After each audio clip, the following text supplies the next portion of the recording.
अभिषेक कात्यायन। पूर्णिया सांसद पप्पू यादव का कांग्रेस प्रेम जग जाहिर है। वो आए दिन कांग्रेस और राहुल गांधी के समर्थन में बयान देते रहते हैं। हालांकि आधिकारिक तौर पर पप्पू यादव कांग्रेस पार्टी का हिस्सा नहीं है। 2024 लोकसभा चुनाव के दौरान पूर्णिया सीट को लेकर हुए विवाद के बाद पप्पू यादव का कांग्रेस से कुछ दिन पहले ही जुड़ा नाता टूट गया था, लेकिन इससे पप्पू यादव का कांग्रेस प्रेम कम नहीं हुआ। अब पप्पू यादव के इस कांग्रेस प्रेम पर महागठबंधन के अंदर से आवाज उठी है। माले विधायक महबूब आलम ने पूर्णिया सांसद पप्पू यादव के महागठबंधन और कांग्रेस में होने पर प्रश्न चिन्ह खड़ा किया है। दरअसल ऐसी चर्चा है कि पप्पू यादव और तेजस्वी यादव का रिश्ता ठीक नहीं होने का असर महागठबंधन की सीट शेयरिंग पर हो रहा है। ये रिपोर्ट देखिए।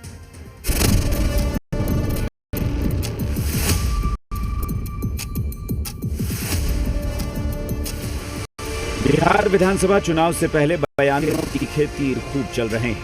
महबूब आलम के बयान बिहार की सियासत में नया तूफान खड़ा कर दिया है। उन्होंने पप्पू यादव पर हमला बोलते हुए साफ तौर पर कहा कि वो महागठबंधन का हिस्सा नहीं है। उन्होंने पप्पू यादव से अपनी स्थिति साफ करने को कहा है और कहा कि कांग्रेस के प्रति उनका प्रेम व्यक्तिगत है। No, Pappu Yadav is not a factor, कोई फैक्टर ना। पप्पू यादव महागठबंधन ना वो तो कांग्रेस है, पप्पू यादव की पार्टी क्या पहले वो तय करे ना भाई।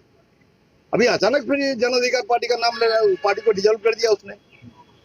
अब वो कांग्रेस में है कि नहीं है, वो अनाप शनाप बोलते रहते हैं। दरअसल कोसी और सीमांचल के क्षेत्र में खास प्रभाव रखने वाले पूर्णिया सांसद राजेश रंजन उर्फ पप्पू यादव एक बड़ा फैक्टर है। लेकिन पप्पू यादव और तेजस्वी यादव के कांग्रेस प्रेम में दिए जा रहे बयानों का असर महागठबंधन में सीट शेयरिंग पर पड़ रहा है। कांग्रेस लगातार 70 सीटों की मांग को लेकर अड़ी हुई है, जबकि पप्पू यादव कहते रहे हैं कि कांग्रेस को कम से कम 100 सीटों पर चुनाव लड़ना चाहिए। ऐसे में महबूब आलम के बयान ने महागठबंधन की राजनीति में हलचल मचा दी है। ये तो ठीक ही ना कह रहे हैं। अभी तक तो जो कांग्रेस पार्टी ने भी आधिकारिक रूप से तो कुछ भी ऐसा नहीं प्रमाण दिया है। इन सब बयानों से यह सवाल खड़ा हो रहा है कि क्या पप्पू यादव कांग्रेस के गले पड़ गए हैं, क्योंकि कांग्रेस कभी खुलकर पप्पू यादव के लिए आगे नहीं आई है। बावजूद इसके पप्पू यादव का कांग्रेस प्रेम कभी नहीं डगमगाया। शतरंज में प्यादा को हटा दो तो राजा को बचा पाएंगे मंत्री किस्ती लोग। तो प्यादा की वैल्यू है ना, तो हम प्यादा हैं शतरंज के। पूरा देश पप्पू यादव से प्यार करता है। हम सेवक हैं, हम नेता नहीं है, वो नेता है। हम सेवक है, हम बेटा हैं, वो नेता हैं।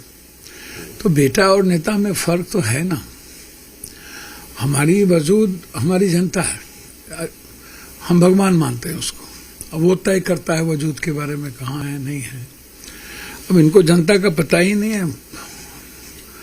एक बार निर्दलीय लड़ेंगे तो पता चलेगा कि किनकी वजूद क्या होती है। वहीं महागठबंधन और पप्पू यादव के इस सिरफुटौल को लेकर विरोधी मजे ले रहे हैं। पप्पू यादव की हालत तो वही हो गई है, डगरा का बैगन। इनको कोई अपना मानने को तैयार नहीं है। और पप्पू यादव तो एक्सीडेंटली चुनाव जीत गए हैं। अब तो कांग्रेस को स्पष्ट करना चाहिए कि पप्पू यादव को महागठबंधन का हिस्सा मानते हैं नहीं। लेकिन एक बात मैं बताता हूं कि तेजस्वी इतने कमज़ोर हैं, जो बिहार के लोग जानता है, 2 व्यक्ति से डरते हैं, पप्पू यादव और कन्हैया से।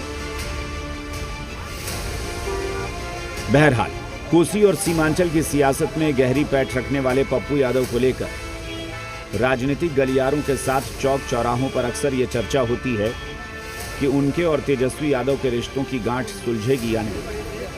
बीते लोकसभा चुनाव में तेजस्वी ने पप्पू यादव को हराने के लिए एड़ी चोटी का जोर लगा दिया था, लेकिन पप्पू यादव ने जीत दर्ज कर तेजस्वी यादव को सियासी तौर पर आईना दिखा दिया था। ब्यूरो रिपोर्ट, जी मीडिया।